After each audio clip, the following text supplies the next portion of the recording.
ஒரு காட்டில் ஒரு நாள் அடைமழை பெய்து கொண்டிருந்தது. அப்போது அந்த காட்டில் இருந்த ஒரு குரங்கு மலையில் நனைந்து நடுங்கியவாறு ஒரு மரத்தடியில் ஒதுங்கி நின்றது.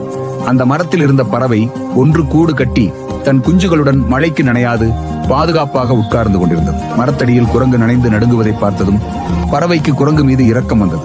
மனம் பொறுக்காமல், குரங்காரே, என்னை பாரும், வெயில் மழையிலிருந்து என்னையும் என் குஞ்சுகளையும் காப்பாற்றிக் கொள்ள கூடு கட்டியிருக்கிறேன். அதனால்தான் இந்த மழையிலும் நாங்கள் சந்தோஷமாக இருக்கிறோம். நீரும் அப்படி ஒரு பாதுகாப்பான கூடு செய்திருக்கலாமே. கூடு இருந்தால் நீர் இப்படி நனைய மாட்டீர் அல்லவா என்று புத்தி சொன்னது. இதனை கேட்ட குரங்காருக்கு கோபம் சீறிக்கொண்டு வந்தது. உன்னை விட நான் எவ்வளவு வலுவானவன், எனக்கு நீ புத்தி சொல்கிறாயா?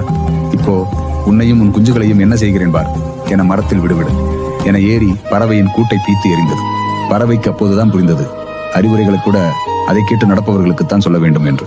துஷ்டனுக்கு நல்லது சொல்ல போய் தனக்கும் தன் குஞ்சுகளுக்கும் பாதுகாப்பாக இருந்த கூட்டை இழந்து நினைக்கின்றோமே என மனம் வருந்தியது. நீதி, நாமும் ஒருவருக்கு அறிவுரை வழங்கும் முன் அவர் அதனை ஏற்று நடப்பாரா என்று புரிந்து கொண்ட பின்னரே அறிவுரை வழங்க